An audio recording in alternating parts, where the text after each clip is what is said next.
నమస్తే అండి, welcome to Pampa kitchen. ఈరోజు మనము బీట్రూట్ క్యారెట్ రెండు కలిపి హల్వా చేసుకుందాము. మరి హల్వా అందరికీ తెలుసు, అందరం చేసుకుంటాం, కానీ ఒక్కొక్కరు చేసే పద్ధతి ఒక్కొక్క విధంగా ఉంటుంది. నేనైతే చాలా ఈజీ పద్ధతిలో చూపిస్తాను. మరి చూద్దాము. ఇప్పుడు ఏం చేస్తానంటే నేనండి ఈ బీట్రూట్ క్యారెట్ హల్వా చేయడానికి దీనిలను నేను ఇట్లా కుక్కర్లో వేసేస్తాను.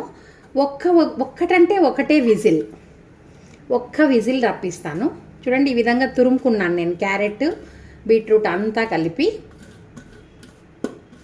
దీన్ని కొంచెం ఒక హాఫ్ చిన్న గ్లాస్ వాటర్ వేసేసి, చూడండి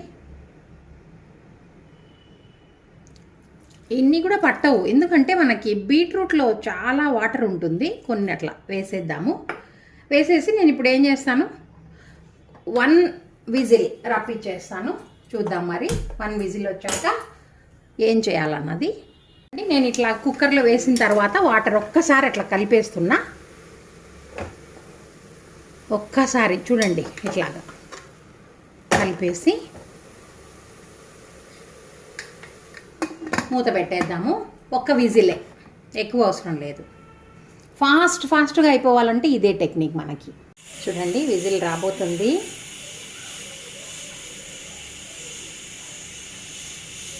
కదా, ఆ విజిల్ వస్తూనే మనం ఈ కుక్కర్ని అటుపక్కకి ట్రాన్స్ఫర్ చేసేసి ఏం చేయాలన్నది చూద్దాము. అయితే విజిల్ హైలో పెట్టించి రప్పించకూడదు, సిమ్లో పెట్టించి రప్పించాలి. ఇప్పుడు నేను దీన్ని అటుపక్క పోయేం మండించలేదు, చూడండి ఇటుపక్క అది కూల్ అయ్యేదాకా. ఇప్పుడు ఇక్కడ ఏం చేద్దామంటే కొంచెం నెయ్యి వేసుకొనేసి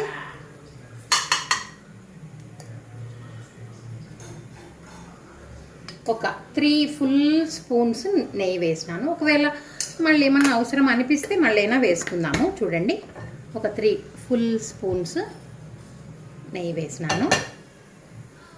చూద్దాం, దగ్గరికి వెళ్ళి చూద్దాము.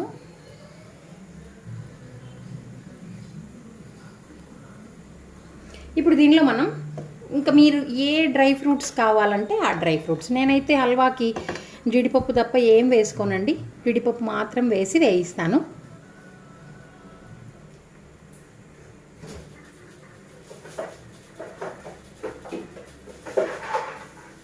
కొంచెం నెయ్యి వేడెక్కాలి కదా, కొంచెం నెయ్యి వేడెక్కేస్తే మనము జీడిపప్పు వేయించుకుందాము. అందులోకే మనకి అటుపక్క ఉన్న క్యారెట్ బీట్రూట్ చల్లారిపోతుంది. చూడండి, నెయ్యి బాగా కాగిపోయింది కదా. నేనేం చేస్తానంటే ఫస్ట్ బాగా చూడండి ఒకటే ఒక ఏలుక బాగా అది ఆ ఫ్లేవర్ అంతా దానిలోకి రావాలి. ఇప్పుడు మీరు చెప్తే ఏంది అనుకుంటారేమో, చెక్క వెయ్యాల్సిందే. మీరు ట్రై చేయండి. పాయసం చేసేటప్పుడు కానీ ఇట్లా తీపు చేసేటప్పుడు చెక్క వేసి దాని ఫ్లేవర్ వచ్చేసిన తర్వాత దాన్ని తీసేసేయాలి బయటికి. ఇట్లాగా బాగా కాలుతుంది కదా, ఆ కాలి కొంచెం అట్లా వేగేసిన తర్వాత, లేదంతా హల్వా అంతా అయిపోయిన తర్వాత అయినా తీసేయచ్చు. అవి వేగుతూ ఉండంగానే నేను చూడండి ఇన్ని జీడిపప్పులు వేస్తున్నా. కొంచెం హల్వాలోకి బయటికి జీడిపప్పు వస్తేనే బాగుంటుంది కదా. మరి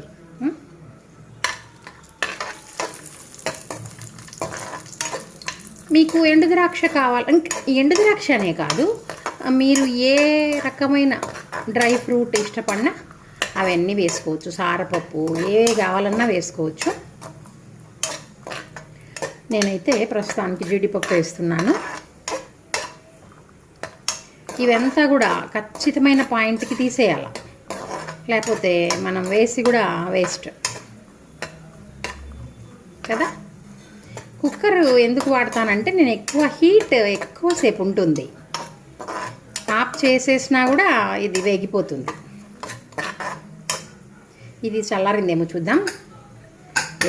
ఇది కూడా చల్లారిపోయింది. మరి చూద్దాము ఎట్లాగుందో. చూడండి, ఒక్కసారి ఇటు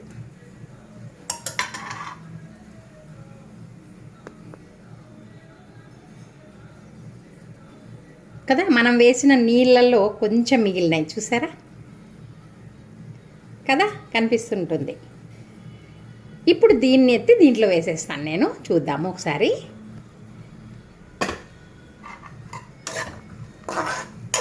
లేదు మనం డెకరేషన్కి వాడుకోవాలి, ఐ మీన్ గార్నిషింగ్కి వాడుకోవాలి అంటే మనము ఇట్లా ఒక ప్లేట్లో తీసేద్దాము దీన్ని. అంటే కొంచెం వాటర్ ఉంది, మళ్ళీ ఏమన్నా మెత్తబడిపోతాయేమో జీడిపప్పు అనే ఇది ఉంటే మాత్రం మనం ఇలాగా వేరే ప్లేట్లోకి మనం తీసుకోవచ్చు.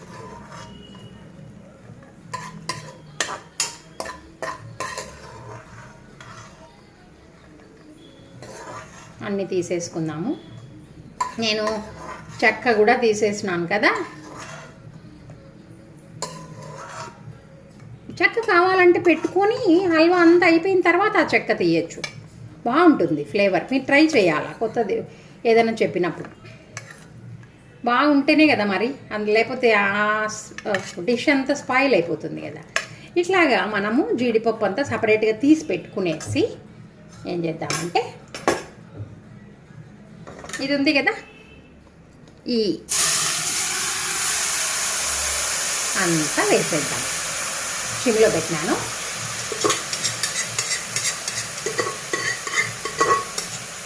మీరు ఇట్లా చేసుకున్నారంటే 10 మినిట్స్, ఇది కూడా మనమంతా 10 మినిట్స్ అయ్యేదే మనకు అవసరం. నేను మ్యాక్సిమం 10-15 మినిట్స్లో అయ్యే డిష్లకి ఎక్కువ ప్రిఫరెన్స్. ఏదో హాలిడే అయితే సండే అట్లాగైతే తప్ప, పొద్దున్నే హడావిడిగా వెళ్ళిపోతుంటాం కాబట్టి.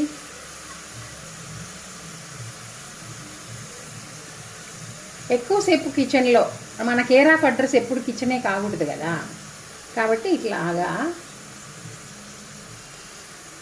క్విక్గా అయ్యే వంటలకి నేను ఎక్కువ ప్రిఫరెన్స్ ఇస్తాను. చూడండి, మీరు గమనిస్తే నేను ఒక విజిల్ ఇచ్చాను, ఓన్లీ 1 విజిల్, కానీ చూడండి ఎంత బాగా ఉడికిపోయిందో.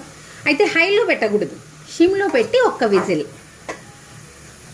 ఓకే, ఇంకా దీనిలో ఉండే ఇది కొంచెం నెయ్యి అంతా పట్టుకునే వరకు ఇట్లా వేపేసి ఇప్పుడు మనకు కావలసిన చక్కెర వేసుకోవాలి. ఓకే, చూద్దాం ఎంత చక్కెర అవసరమో. చూడండి, చక్కెర చూపించే ముందు మళ్ళీ ఒకసారి అలా కలిపిస్తున్నాను. తేమ ఏం లేదు అసలు కదా, ఇంకెక్కువ ఉడగాల్సిన పని కూడా లేదు. నేనైతే ఇదిగోండి ఈ గరిటెతో ఇది వేస్తున్నా, తర్వాత చూసుకొని వేసుకుందాం. ఇది ఎంత అనే అందాజు నేనైతే చెప్పలేను, అందాజుగానే వేసి తర్వాత టేస్ట్ చూసుకొని కలుపుకునే అవకాశం ఉంటుంది కాబట్టి కలుపుకుందాం. ఓకే, దీన్ని బాగా ఇలాగా కలపెట్టేద్దాం. ఏదో అర్ధ కేజీ, 1/4 కేజీ లేదంటే కేజీ అట్లా ఉంటే మనము కొలత చెప్పచ్చు. ఇది కొంచెం ఎట్టు కాకుండా సాటర్డే కదా, మిగిలిపోయిన వెజిటబుల్స్ క్యారెట్ బీట్రూట్ ఉంటే నేను చేసేస్తున్నా. ఇంకా క్లియర్ చేసేద్దాం ఫ్రిడ్జ్లో ఉన్న వెజిటబుల్స్ అనేసి. ఇది బాగా సిమ్లో పెట్టేసి మనం ఈ చక్కెర అంతా దగ్గరికి వచ్చేసి మనకి ఈ వెజల్కి అంటుకోదనమాట. ఆ పీరియడ్లో మనం జీడిపప్పు వేసి దించేసుకున్నామంటే అద్భుతమైన హల్వా రెడీ అయిపోతుంది. చూద్దాం మరి, జస్ట్ 5 మినిట్స్ అంతే. మూత వేసేద్దాం మరి. ఓకే,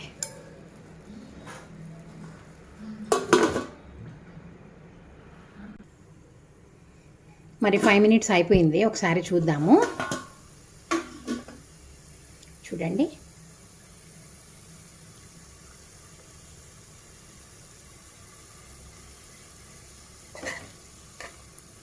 చూడండి కదా, నెయ్యి అంతా వదిలేస్తూ ఉంది. ఇప్పుడు నేనేం చేస్తానంటే, మనం 1 గరిటె చక్కెర వేసుకున్నాం కదా, ఇప్పుడు తీపి సరిపోయిందా లేదా అన్నది మనం చూసిన తర్వాత ఇంకేమైనా యాడ్ చేసేది ఉంటే చేద్దాము.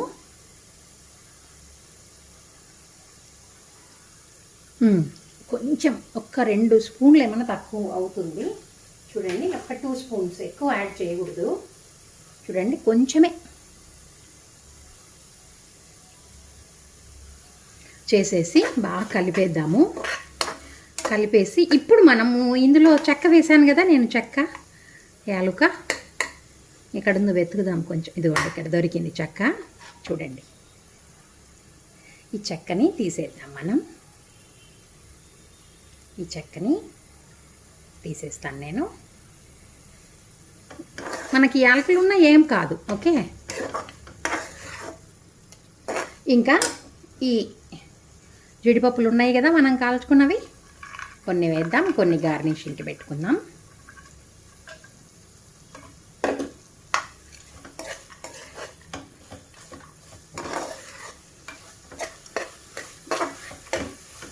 మీరు గమనించారంటే చూడండి,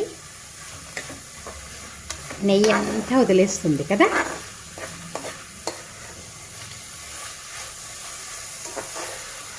అని వాటరే ఉండకూడదు. మీరు ఇటువంటి హల్వాని ఎక్కడన్నా జర్నీస్కి అట్లా పోయినప్పుడు మీరు 1 వీక్ పెట్టినా కూడా మీకు అసలు ఎటువంటి డ్యామేజ్ లేకుండా, పాడైపోకుండా మన ఇంటి దగ్గర కుక్ చేసుకున్న స్వీట్ మనతో పాటు వెకేషన్లో 1 వీక్ మనమే ఎంజాయ్ చేసుకోవచ్చు.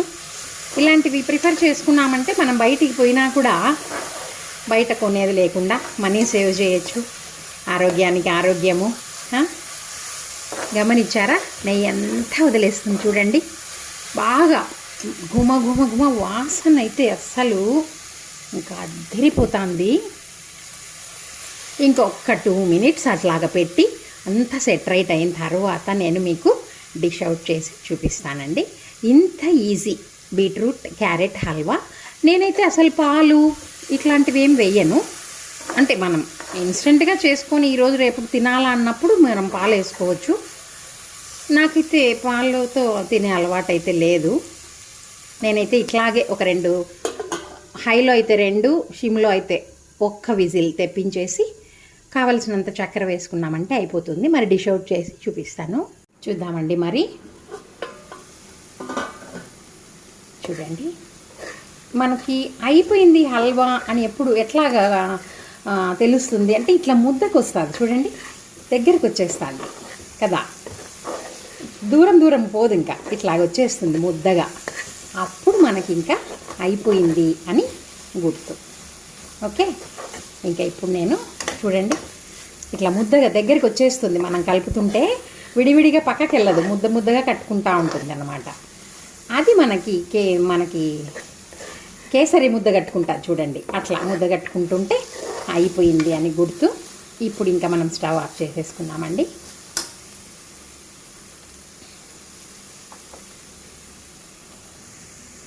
చూడండి, నేను డిష్ అవుట్ చేస్తున్నాను. అద్భుతమైన బీట్రూట్ క్యారెట్ ఏమున్నా కూడా, మనం సొరకాయ ఉంది, సొరకాయ కూడా వాడుకోవచ్చు. గుమ్మడికాయ ఉంది, బూడిద గుమ్మడికాయని కూడా వాడచ్చు.